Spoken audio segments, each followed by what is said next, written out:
Hello, Ron Mithril here once again, getting back to Silent Hill Shattered Memories. So this one is just a talky bit video, some analysis of the game. Now normally in a Silent Hill project I do all my analysis videos at once. However, with Shattered Memories, I feel like if I went too in depth here, I'd spoil some of the things we're going to see during some of the other runs of the game.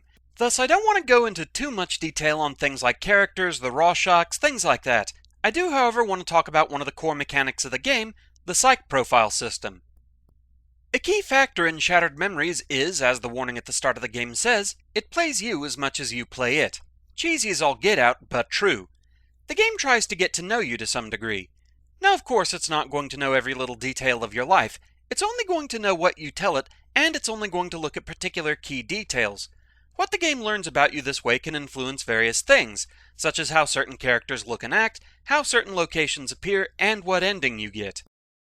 There are 5 basic pieces of the overall Psych Profile, so in this video we're going to be talking about what those factors are, and how you can influence them.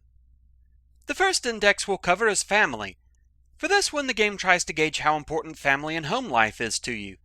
Now, since we've already seen it over the course of the LP, I can go ahead and confirm that this was the main profile point I had been getting during the main run. This being your most dominant profile trait will lead toward the love lost ending we saw there. Basically, if you want to improve this stat, concentrate on Harry's search for Cheryl. Don't get too distracted by unimportant details. Calling for Cheryl a lot during the start of the game, I think that helps this as well. Looking at family-type pictures also helps, such as the married couple on the monitor in the Clear Picture appliance shop. During therapy sessions, answer positively when asked about family situations. Make the game feel like you're in favor of such things. Pretty simple overall, this one. The next index is alcohol. Pretty much what it says on the tin, this is how much you focus on booze. I want to say other self-destructive substances like drugs and maybe cigarettes can also lead to this one, but I'm not as certain on that. Booze is definitely the major focus here. Anytime you see booze, make sure to look at it. This includes things like the pack of beer cans in the garage, the drinks at the Balkan nightclub, even the minibar in Dr. K's office during therapy sessions. During those sessions, there are also obvious questions such as saying having a drink relaxes you, or that you were a drunk in high school. There's surprisingly not that much alcohol overall in the game, so make sure to take advantage of whatever you can if you want to boost this stat. Next up, who's ready to get awkward? Yes, it's the sexual index. This one's kind of a loaded stat, as it only seems to consider sexuality in a negative light, more of a wandering eye variety, as opposed to just being committed to one partner and highly passionate with them. To boost this index, focus on any pictures or representations of sensual women. For example, lingerie ads, models, even display mannequins at the mall work for this. You can also add to this stat during conversations with the female characters in the game. Let's just say you'll need to focus your attention on areas other than their faces. Yeah, it's that awkward. In therapy sessions, most questions about sex tend to have negative connotations behind them anyway, such as agreeing that you've cheated on a partner, or that you were promiscuous in school. You can also get points for this index during the abstract image test by putting all the cards on the sexual side. For all 3 of these indexes, it's pretty much either or. If you want to boost those stats, you have clear things to focus on. If you don't, simply avoid them. Easy enough. The other 2 stats are a bit more involved.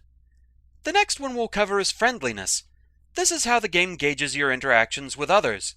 If you want to be seen as friendly, during conversations where you have a first-person view, make sure to meet the eyes of whoever you're talking with. This is where I might have slipped a bit. I felt weird covering the eyes of characters with that large eye cursor during the LP, so I tended to let it hover more around their foreheads. I guess the game thinks that's rude. Checking in with Michelle when she calls you when you're on the way to the mall, that also gives a boost to friendliness.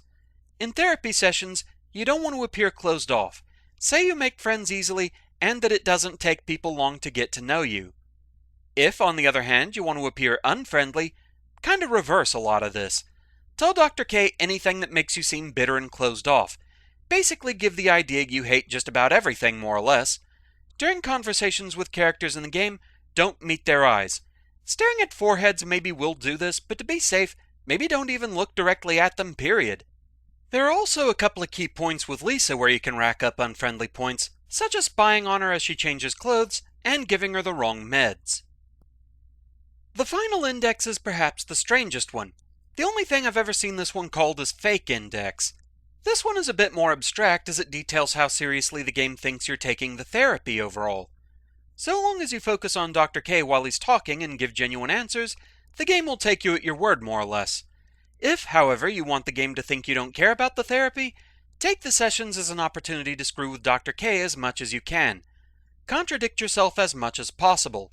An example here might be to say that you make friends easily, but you're a private person and it takes a long time to get to know you. Never look at Dr. K during the sessions. Focus on anything else in the room, such as his lamp or that fine collection of booze.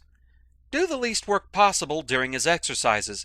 For example, on activities where he asks you to divide a set of pictures, put them all on one side. Don't adjust the line of guilt at all.